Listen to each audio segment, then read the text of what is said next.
one dark, stormy night when I was visiting my grandmother, she saw a ghost. She jumped out of bed and she grabbed a sharp object to put under her pillow to protect her from the ghost.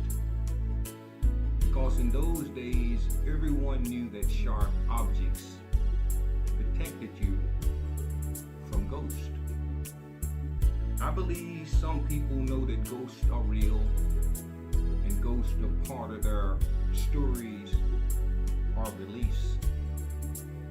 And the basic premise of this video is all stories and beliefs are true, but some are not based on real world objects or events. So let me tell you a little bit about my story. I was born in Humboldt, Tennessee, to a very poor family.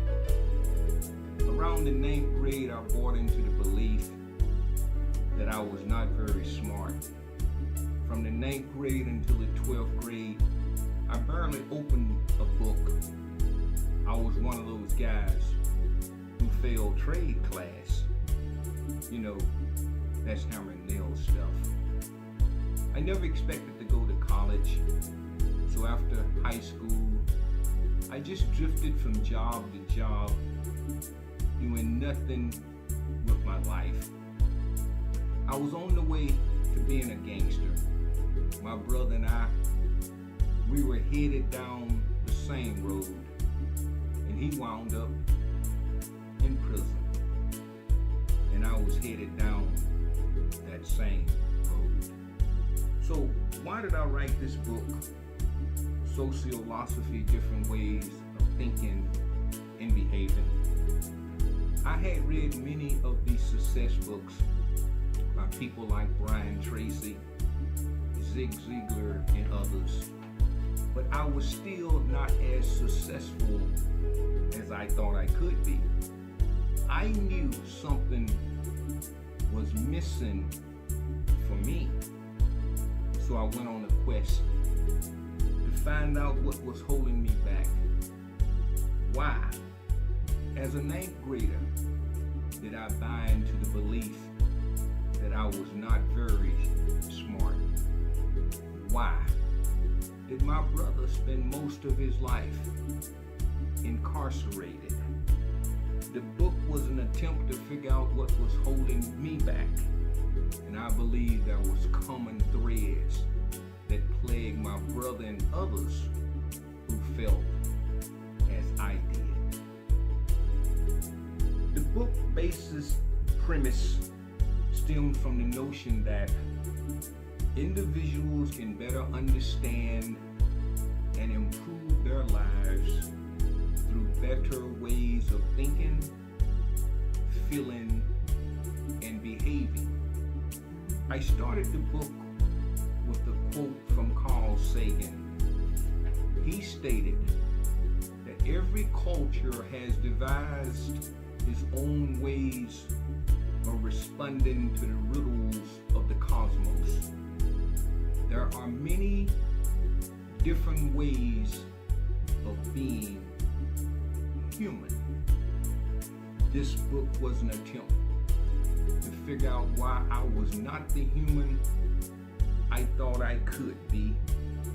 It was written first by me, for me. But it's not all about me. Why did I write this book? And why do I hope you read this book? In the book, I describe the Methuselah complex. The Bible says a lot about Adam, Moses, and others. But all it says about a man that was purported to have lived 969 years, all it says is that he lived, he had some children, and he died. He did nothing notable after living 969 69 years. Many people leave this world without a trace, as if they had never existed. On their gravestone, there are two dates: the date they were born and the date they died. In between the dates, there's a dash or a space. They did nothing notable during their space. They had no significant stories to be told. I want it to be said more about you, more about me, than that we lived and we died. I want you and me to make ourselves and the world a better place. The world a better place because we lived. As it has been purported that Mark Twain once said, let us so live that when we come to die, even the undertaker will be sorry. How can we make ourselves and the world a better place? In the book, I discuss that from our genetic blueprint and our environment. Through socialization, we develop our thinking, feeling, and behaving characteristics. We experience life based on these. We then act consciously and unconsciously based on these characteristics. Through the process of socialization or acculturation, we can be made to believe almost anything. We then act in terms of those beliefs. Years ago, the American sociologist William Thomas made an observation that is known as the Thomas theorem. He stated that if we define situations as real, they are real in their consequences. For example, my grandmother defined ghosts as real. On that dark and stormy night, when she saw that ghost, it was very real to her. All beliefs and stories are true, but some of them are not based on real world objects or events. As one can see, if we believe that we are unworthy, that we should be poor, that others deserve better than us, then it's through these lenses that we will see the world. So let me tell you something you already know. Our beliefs determines how we see ourselves and our world. They can even cause us to see ghosts. So how do we change? We can change either by changing our thinking, feeling, and behaving characteristics, which will change the self, or we can change by simply redefining ourselves and adopting thinking, feeling, and behaving characteristics which would support that new self. Either way, we can find better ways of being human. Therefore, let us start today.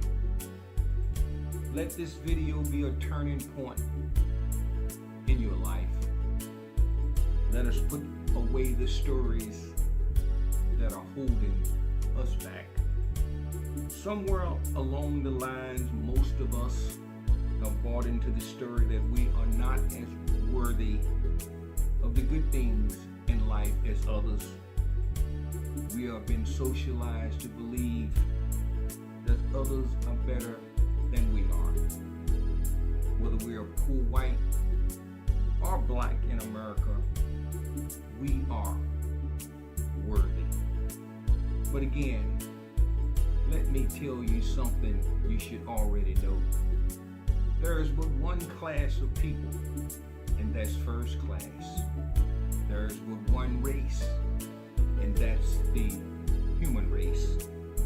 No group of people is better or worthier than another group. No royalty, no upper class, no superior race. This is all foolishness. We need to buy into the story that there is but one class, and that's first class. There is but one race, and that is the human race. I believe that being worthy is one of the first steps in finding better ways of being human. Remember, today is the first day of the rest of your life, along with the over 7 billion people on earth. This is a great time to be alive. It all starts over today. Even when we fail, even when we do not live up to our expectations, even when we have done very bad things, we can start to stay afresh. We cannot return to the past because the past does not exist.